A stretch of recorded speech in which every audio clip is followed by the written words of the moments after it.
This is Nasha Kasha, a Ukrainian almanac. 28 minutes of stories for everyone about Ukrainian life. I'm your reporter, Stefan Andrusiak. It is January of 2022. So let's lose these Omicron blues. Today, in episode 293, we're going to meet one of the top 10 comic book sellers in the world. На Карибах йо-хо-хо є завжди багато.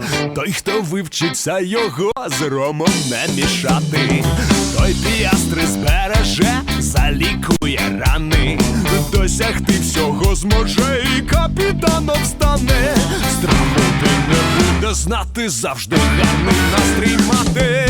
Співаються пісні і немає втоми. Якщо ти вже йо-хо-хо, то не треба рому. Якщо ти вже йо-хо-хо, треба тільки трохи йо-хо-хо, трохи йо-хо-хо, нам треба трохи йо-хо-хо, трохи йо-хо-хо, нам треба трохи йо-хо-хо, трохи йо-хо-хо, нам треба трохи йо-хо-хо, трохи йо-хо-хо. Madheads with yo-ho-ho.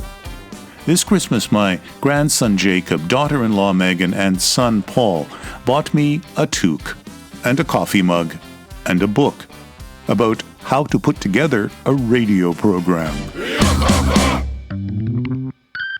These were the nicest of presents because both the mug and the hat had been embossed with my program's logo, and it includes the name Nasha Kasha. The book is by Jessica Abel and Ira Glass, and it's a graphic novel, text within cartoon-like illustrations, 200 pages of insight and delight. According to the Buffalo Erie County Public Library's website, graphic novels can be fiction, nonfiction, history, fantasy, or anything in between. Graphic novels are similar to comic books because they use sequential art to tell a story. Today, we'll travel to Steinbach, Manitoba. But our story begins about an hour by car southeast of Steinbach, in Winnipeg. You're Ollie? Yes. Is that Olia or Ollie? At a flea market called Thirsties. Can I do a little interview with you? You sure can. Ollie, this is my wife, Larissa. Larissa, what a nice name. Oh, thank you. My name is Ollie Slippa, and I live in Winnipeg, but I come from Saskatchewan. So tell me about what are you doing here at the flea market? I am looking after stuff for my son. My son has a lot of stuff, including the comics is his big stuff, and books and stuff like that, and I sell for him. He brings me stuff once a week for all the people in Winnipeg that buy stuff off online, and they don't have to pay postage. I see. Yeah. I see. So it works good for Doug, and it gives me something to do. Well, my dad was Poland, my mom was Ukrainian, and they got married and lived on a farm, but my dad was not a farm person. He was a business guy, so he had to get out of that farm and eventually opened a store in Rama, Saskatchewan. Rama is north of Yorkton, north of Kenora. There's a Kenora in Saskatchewan with the sea, Kenora with the sea. Did you help him in the store? I was too young. Okay. Yeah. I come from a family of 11, 7 boys, so a lot of the boys helped him. I finished my grade 12, and I had to decide what I was going to do, so I decided I was going to go to business college. So it was between Regina and Winnipeg, and for some reason I was pulling towards Winnipeg. I don't know why. I didn't want to go to Regina, and believe it or not, my parents followed me. And my dad came here, bought a house. They must have really loved you. I mean, 11 kids in the family, they chose you. Well, I guess I was the only one that wanted to do something, eh? You know, they all went their own way, eh? I decided I wanted to be a secretary. It's either a secretary or a hairdresser.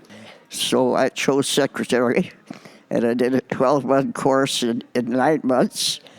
And then I've been working 30 years since then. I started with a printing company where I met my husband, and we got married.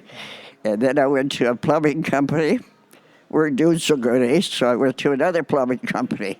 So really only the 3 jobs I had, eh? It's not bad. You know, these days people move around at work a lot more. You know, they were so good to me, so kind to me. How many children do you have? 2 boys and a girl. Yeah, girl in the middle.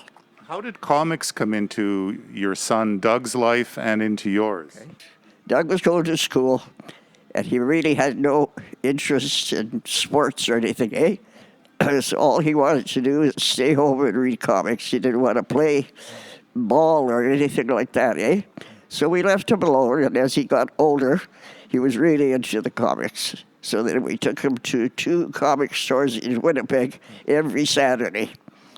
And he would get his comics, and they'd start piling up. As he got older, he started going to those stores alone. And once he got a whole room full of comics, he says, I want a store. I want a store. And I says, Doug, you can't have a store. I said, you know, you got to pay rent, and you got to find a spot and all that stuff. Finally, we found him a store. About the size of this little area where we're standing here for $100 a month. And that was 1974. And that was a lot of money for us, eh? But we did it. The kids in town just went crazy when they heard there was a comic store in town, eh? The place was busy all the time, just crazy, eh? And before you know it, it got so big, we found another spot for more money. And then a third spot for more money. And we got bigger and bigger and bigger. And every kid in town was there. Right? Yeah. And now he's one of the biggest distributors in the world, I understand. Yes, he is. Рідна мати моя, ти ночей не доспала, ти водила мене у поля. Nasha Kasha comes to you from Radio Western 94.9 FM on the campus of Western University in London, Ontario, Canada. We're heard on CHMR 93.5 FM in St. John's, Newfoundland, on CKDU 88.1 FM in Halifax, on Local 107.3 FM in St. John, New Brunswick, on CJAS Radio 93.5 FM in Saint Augustine, Quebec, on CJLO 1690 AM in Montreal, on CFRC 101.9 FM in Kingston, on CFMU 93.3 FM in Hamilton, on CKMS 102.7 FM in Kitchener-Waterloo, on CJAM 99.1 FM in Windsor and Detroit, on CKLU 96.7 FM in Sudbury, on CILU 102.7 FM in Thunder Bay, on 101.5 UMFM in Winnipeg, on CJTR 91.3 FM in Regina, on CFMQ 98.1 FM in Hudson Bay, Saskatchewan, on CFBX 92.5 FM in Kamloops, on CJSF 90.1 FM in Vancouver, and on CHLY 101.7 FM in Nanaimo, British Columbia. The band Zirka, the song for mothers everywhere, Ritna Mate Moya. So many people think, oh, they're comic books, but this is really about literacy. Exactly. The kids are growing up, and the parents or whatever say, I don't want you reading comics. I don't want you reading that stuff, eh? You know? I always say, don't do it. I say, I don't care what you read as long as you read. Like, I never read, you know? And you lose a lot. You lose a lot by not reading, eh? But you were a secretary. True. Yeah. True. So you know how to read, you just never... Do you read today? Just didn't have the patience to read, eh? I would rather talk to people and stuff like. Is that still the case today? Yes. And when did this spot get established in the flea market? Well, I've been here 11 years. So your son has moved to Steinbach? The rent was getting too high in Winnipeg, eh? He always wanted a bigger spot, more money, eh? So then he got the idea of looking at the country. And luckily, his wife is from that area around Steinbach. Luckily, they found this place in Steinbach perfect for us, eh? And bought the land, 5 acres with a house and the warehouse for his comics. Well, we're going to go visit him. How do you feel being here every week? Love it. Love it. What do you love about it? I love the people. I love helping the people. I like talking to the people. Like there's about 1, 2, 3. There's at least 3 comic dealers here, right? You know, and there's always somebody coming looking for comics. So there are 3 or 4 comic dealers in this one flea market area? Yeah, yeah, And there's room for everybody? yeah, that's right. Yeah, I'll show you where they are. Well, I think your son Doug would think that there are many superheroes, but his mom is certainly one as well. Well, thank you very much. Yeah, I always help him, eh? I've Is- always helped him. Yeah, so did Dad when we had the dad, eh? We both helped him, eh? Yeah, and I love it. And you are 90, I'm going to be 90 in December. 90 years old. God love you, and I enjoy talking to you. I do too. Yeah, yeah. Okay. Here are poet Taras Shevchenko's words to the Ukrainian nation on literacy. Learn well, my brothers and sisters. Учітеся. Music by Євген Осідач, performed by Євген and his Рушничок bandmates. Учітеся, брати мої, думайте, читайте, і чужого навчайтесь, свого не цурайте, і чужого навчайтесь, свого не цурайте. Бог то матір забуває, того Бог карає. Чужі люди цураються, хату не пускають. Чужі люди цураються, хату не пускають.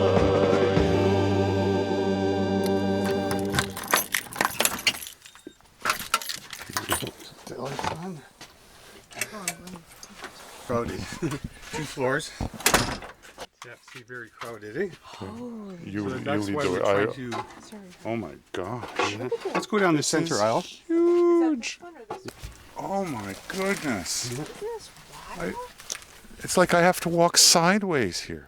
This is just unbelievable. Well, when we started here, there wasn't boxes in the aisles, but that's because we kept buying collections. So there's no room for stuff anymore. The first 4 aisles are Marvel comics. Then there's 3 aisles of DC comics, and then there's aisles of comics, and then they're perfect alphabetical and perfect numerical order.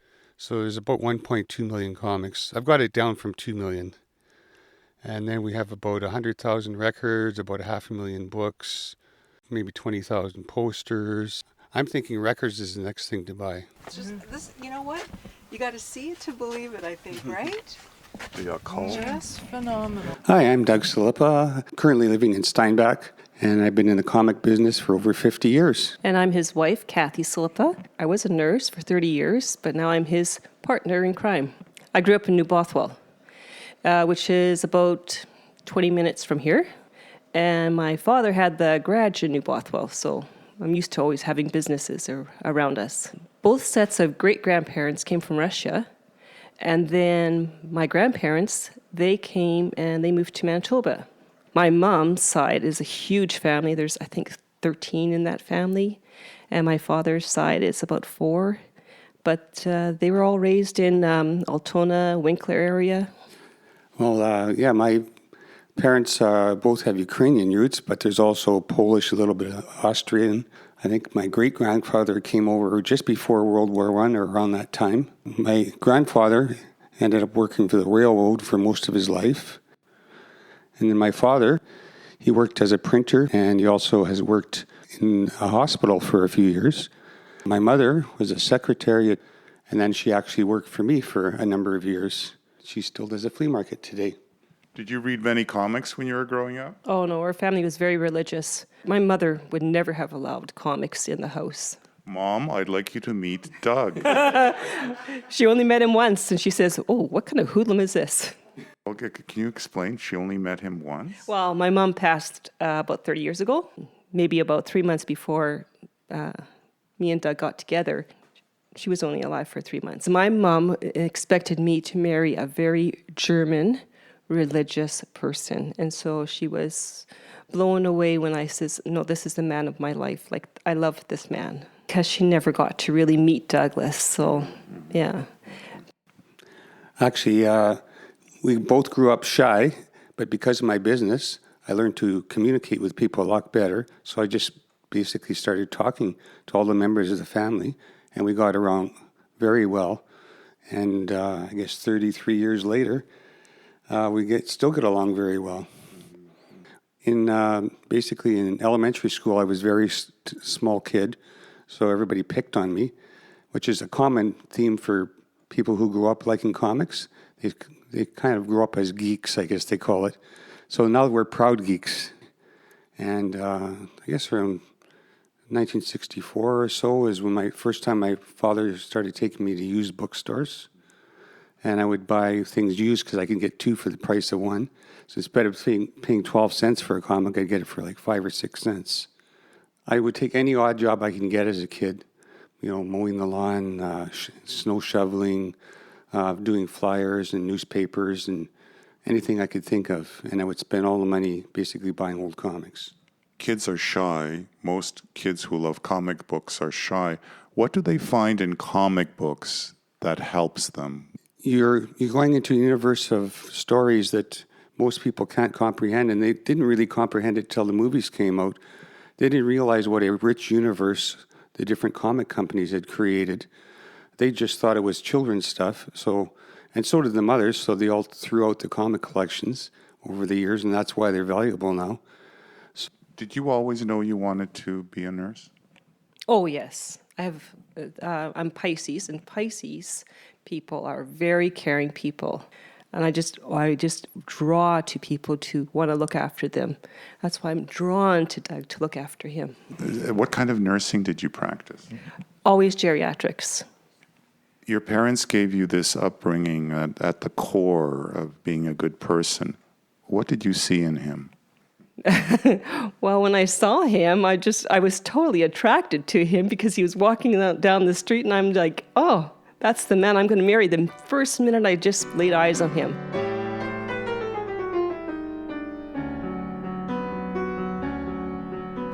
It was just automatic. How can that be? I don't know how it worked, but it just did. And where was this, in Winnipeg or here? Yeah, well, we met through a dating site. We met at Osborne Village. And sure enough, as I saw him coming towards me, I'm like, that's the man I'm going to marry. I can see it from here. It was like a thunderbolt.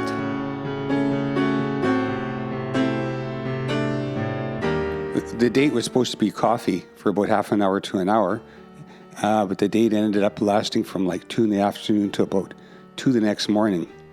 So we would nonstop talked at restaurants. Yeah. So you didn't keep her talking to wear her down. She kind of like... Nothing like that. We were just... And the fact that we could talk to each other so easily, I'd never met anyone who I could talk to like that.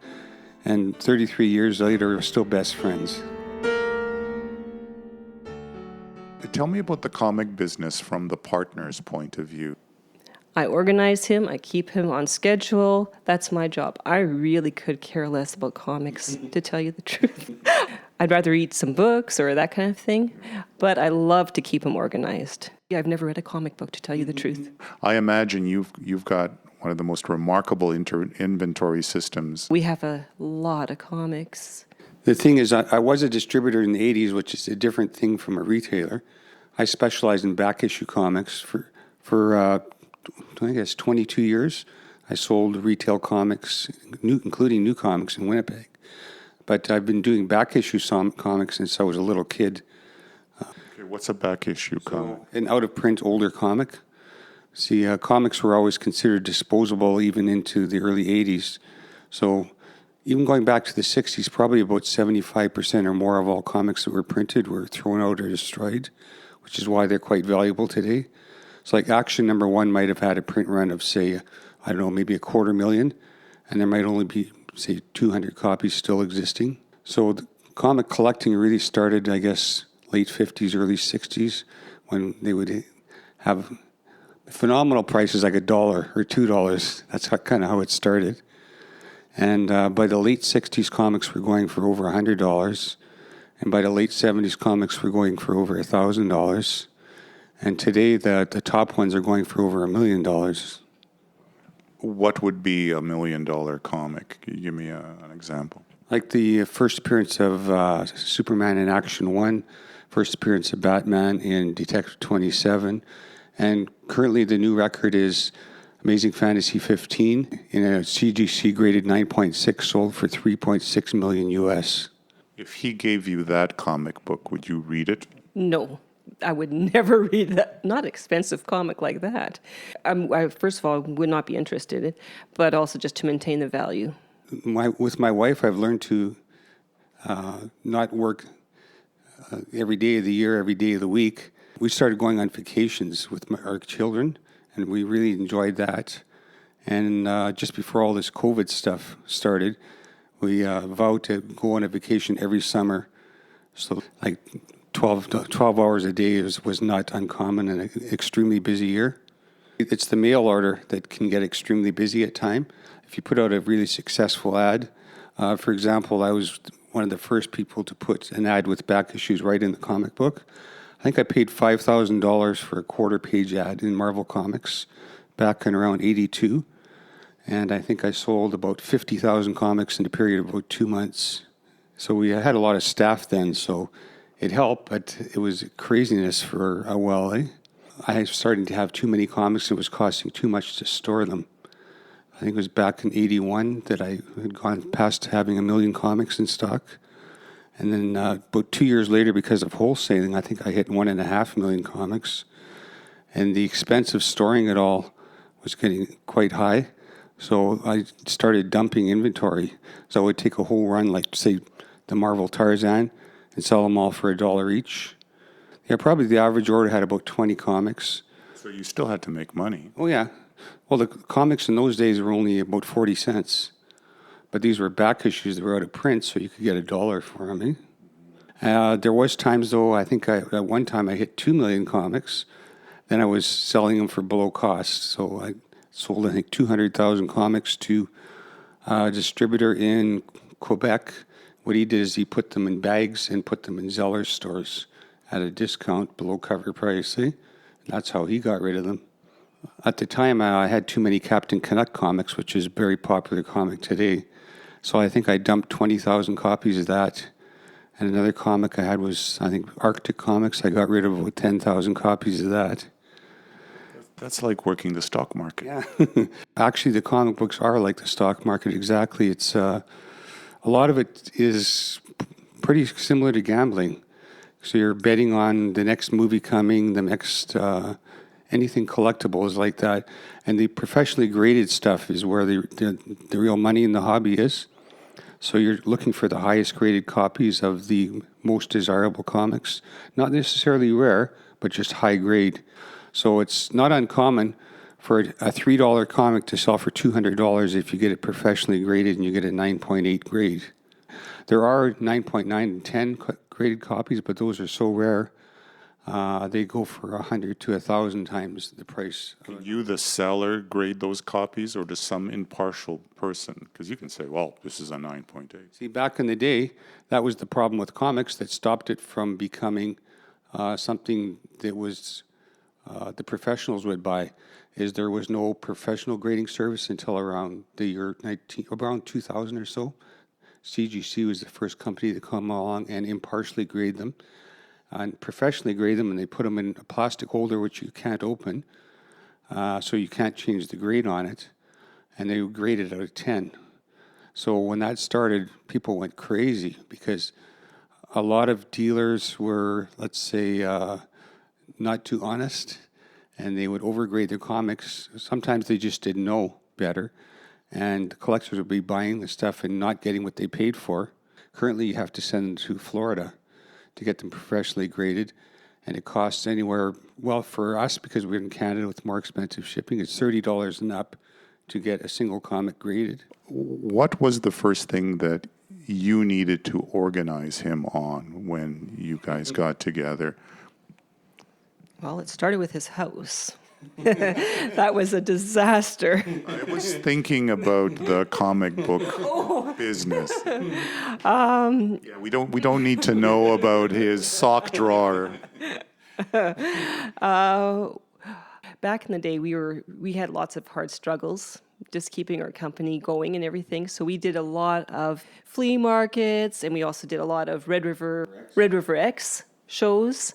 And so often I was hauling the comics or whatever it was that we were selling to these different shows and setting it up and watching it, and it was a lot of work.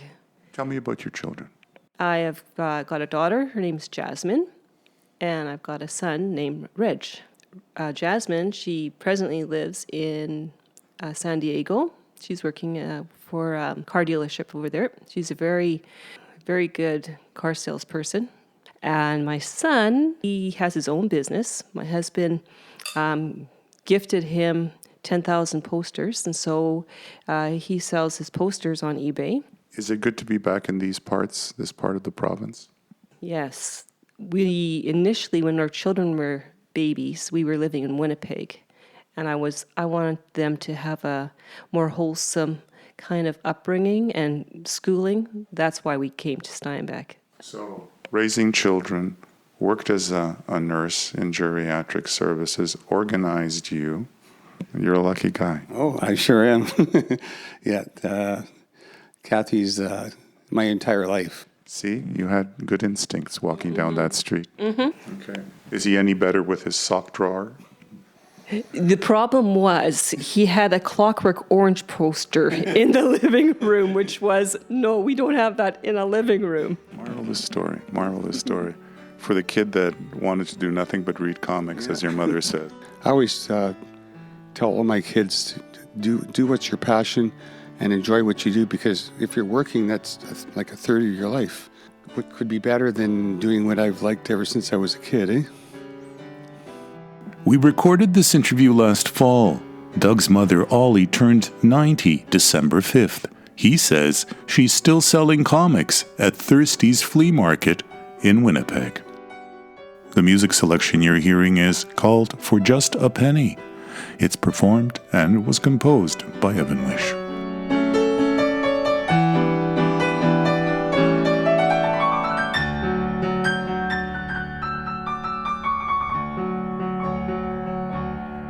Partial funding for Nasha Kasha has been provided by the Shevchenko Foundation and by the Ukrainian Credit Union. I'm your reporter Stefan Andrusiak. Back in a week, God willing. До милої зустрічі за тиждень часу, дорогі слухачі.